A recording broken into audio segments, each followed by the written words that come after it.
Assalamualaikum warahmatullahi wabarakatuh.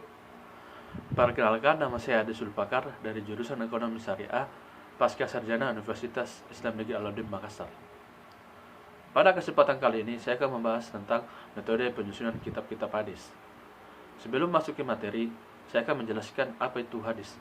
Menurut bahasa, hadis adalah segala ucapan, perbuatan, perilaku dari Nabi kita yaitu Muhammad SAW, dan hadis merupakan sumber rujukan kedua setelah Al-Quran. Nah, pada hari ini saya akan membahas tentang metode penyusunan kitab hadis, di mana pada waktu yang cukup panjang telah banyak terjadi pemalsuan hadis yang dilakukan orang-orang dan golongan tertentu dengan berbagai tujuan. Maka tidaklah menggerakkan umat Islam untuk memberikan perhatian kepada hadis. Nah, pada hari ini saya akan membahas dua pokok yang yaitu alasan para ulama dulu membukukan kitab hadis dan metode apa saja yang digunakan untuk menyusun kitab hadis. Usaha pembukuan atau kitab penulisan hadis dimulai pada abad pertama Hijriah, yaitu pada masa pemerintahan Islam Khalifah Umar bin Abdul Aziz atau pada masa Bani Umayyah. Nah, di antara hal yang melatar belakang pembukuan hadis adalah yang pertama yaitu karena Al-Quran telah dibukukan, kemudian banyak perawi hadis yang meninggal dunia pada saat perang dan dikhawatirkan hadis-hadis itu akan hilang dengan wafatnya mereka. Kemudian daerah kekuasaan Islam semakin meluas dan terjadinya berbagai macam-macam pemalsuan hadis yang telah saya jelaskan tadi. Tadi alasan Khalifah Umar bin Abdul Aziz ingin melakukan pengkodifikasikan kitab hadis. Nah, selanjutnya saya akan membahas tentang metode apa saja yang untuk menyusun kitab-kitab hadis. Yang pertama itulah metode mustanaf, yang kedua metode musnad, yang ketiga metode sunan, kemudian yang keempat metode jami, metode ajisah, kemudian metode atraf, kemudian metode mustakras, dan metode al-mustadrak. Nah, kesembilan metode tersebut saya akan bahas. Yang pertama adalah metode penyusunan mustanaf. Pengertian musanaf kemana dasarnya yaitu sesuatu yang tersusun. Sehingga bagi ulama mutakhirin, pengertian musanaf adalah kitab hadis yang tersusun berdasarkan bab tertentu tanpa didasarkan bab fikih. Metode ini disusun berdasarkan bab fikih yang mencakup hadis-hadis marfu, mauquf dan maqtu atau dalam pendapat Nabi sallallahu alaihi wasallam. Salah satu contoh hadis yang menggunakan metode adalah kitab Al-Muwatta karya Imam Malik.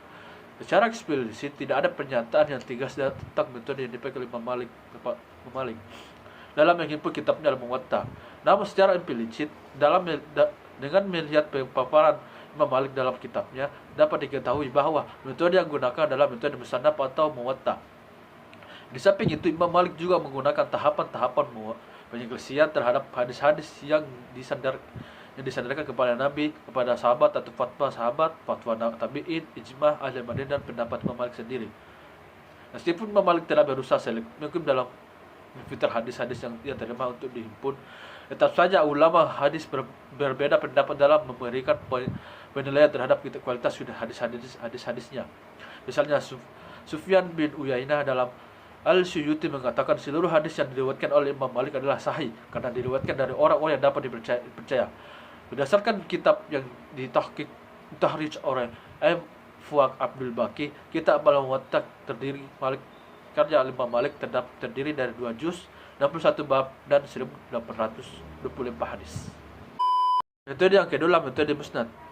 Metode ini adalah metode yang disusun memasukkan semua hadis yang pernah diterima dengan tanpa penyaringan dan menerangkan derajat hadis-hadis tertentu. Berbeda dengan kitab musnad yang hadis-hadisnya disusun berdasarkan urutan bab atau subjeknya. Hadis-hadis dalam kitab musnad disusun berdasarkan urutan nama perawi pertamanya, al-masanid yang dibuat oleh para ulama hadis sangatlah banyak. Menurut Al-Qahtani jumlahnya sebanyak 82 musnad dan menurutnya lebih banyak dari itu. Adapun musnad yang ditentukan adalah musnad Imam Ahmad bin Hanbal, musnad Abu Daud Sulaiman bin Daud Ar-Rasili, musnad Abu Bakar bin Az-Zubair Al-Humaydi.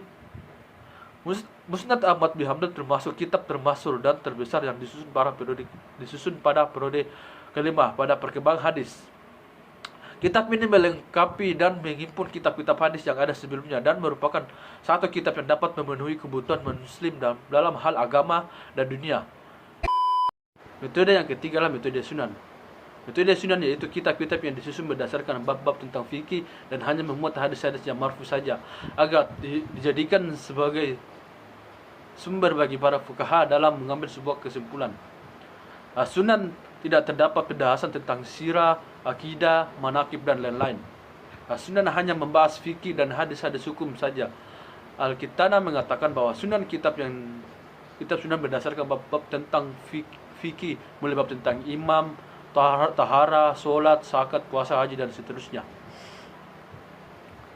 Kitab-kitab sunan yang terkenal adalah Sunan Abu Dawud karya Sulaiman bin Asyad As-Sistini, Sunan An-Nasai karya Abdurrahman Ahmad bin Su'aib An-Nasa, dan Sunan Ibnu Majah karya Muhammad bin Yazid bin Majah Al-Kashiwini. Adapun perinciannya adalah kitab sunan terdiri dari 35 kitab, 1870 bab dan 4.800 hadis. Ada juga yang mengatakan bahwa hadis sunan dalam Sunan Abu Daud berjumlah 5.274 hadis. Metode keempat adalah metode jami. Jami adalah berarti sesuatu yang mengumpulkan, mencakup, dan penggabungannya. Kitab jami adalah kitab hadis yang metode penyusunannya mencakup seluruh topik-topik agama, baik akidah, tahara, ibadah, muamalah, pernikahan, sirah, riwayat hidup, tafsir, taksijun nafs, dan lain-lain. Menurut Muhammad Ajaz Al-Khatib bahwa dalam kitab Al-Jami'i termuat hadis-hadis tentang hukum, keutamaan amal, tata pergaulan, sejarah dan khabar yang akan datang. Kitab Jami yang terkenal adalah Al-Jami'i Al-Sahiri karya Abu Abdullah Muhammad bin Ismail Al-Bukhari yang disusun dengan metode Jami yang terdiri dari 97 kitab yang kemudian dibagi menjadi 4.550 bab yang dimulai dengan bab wudu, kemudian kitab imam, kitab al-ilmu dan seterusnya dengan jumlah secara keseluruhnya 7.275 buah hadis dan termasuk 4.000 hadis yang berulang. Metode yang kelima adalah metode Ajisa. Ajisa menurut istilah muhaddisin adalah kitab yang disusun untuk menghimpun hadis-hadis yang diriwayatkan oleh satu orang baik dari generasi sahabat maupun generasi sesudahnya. Seperti juz hadis Abu Bakar dan juz hadis Malik. Pengertian lain adalah kitab hadis yang memuat hadis-hadis tentang tema-tema tertentu seperti Al-Juz fil Qiyamil Laili karya Al-Marwisi dan Fawidul Hadisyan. Juga kitab Al-Wildan karya Iman Muslim dan yang lainnya. Keenam adalah metode kitab hadis sahih. Kitab hadis yang dinamakan sahih apabila dalam penulis hanya mencantumkan hadis-hadis yang dianggap sahih saja oleh penulis. Contoh kitab hadis sahih adalah kitab hadis Sahih Bukhari dan kitab hadis Sahih Muslim. Kitab Sahih Bukhari adalah kitab sahih yang mula-mula membukukan hadis sahih. Kebanyakan ulama hadis telah sepakat bahwa kitab Sahih Bukhari adalah kitab yang benar-benar sah. Dalam kitab Al-Bukhari menyelesaikan kitab Sahih dalam kurun waktu 16 tahun. Beliau menamai kitab sahihnya dengan nama Al-Jami'us Sahih Al-Musnadun min hadis Rasulullah sallallahu alaihi wasallam. Metode yang ketujuh adalah metode atraf. Dimaksud dengan jenis atraf adalah kumpulan hadis dari beberapa kitab hidupnya dengan cara mencantumkan bagian atau potongan hadis yang diriwayatkan oleh setiap para sahabat. Penyusunan hanyalah menyebutkan beberapa kata atau pengertian yang menurutnya dapat dipahami hadis yang dimaksud. Sedangkan sanad-sanadnya terkadang ada yang menulisnya dengan lengkap dan ada yang menulisnya dengan mencantumkan sebagian saja. Kitab atraf juga adalah kitab hadis yang hanya menyebut sebagian dari matan-matan hadis yang tertentu, kemudian menjelaskan seluruh sanad dari matan itu, baik sanad yang berasal dari kitab hadis yang dikutip matanya maupun dari kitab lainnya. Kemudian yang kedelapan adalah kitab Al-Mustakraj. Al-Mustakraj adalah kitab hadis yang memuat matan-matan hadis yang diriwayatkan oleh Bukhari atau Muslim atau kedua-duanya. Kemudian penyusun meriwayatkan matan-matan hadis tersebut dengan sanad sendiri berbeda. Kemudian metode yang ke-9 adalah metode Al-Mustadrak. Penyusunan kitab Al-Mustadrak adalah kitab yang disusun untuk memuat hadis-hadis yang tidak dimuat dalam kitab-kitab hadis sebelumnya.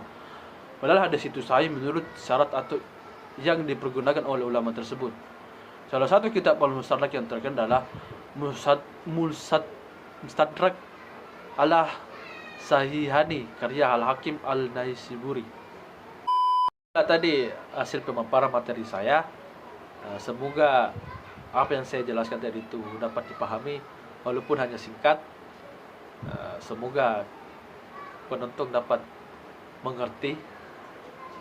Apabila ada salah mohon dimaafkan karena saya juga seorang manusia yang tak luput dari sebuah kesalahan. Sekian dari saya.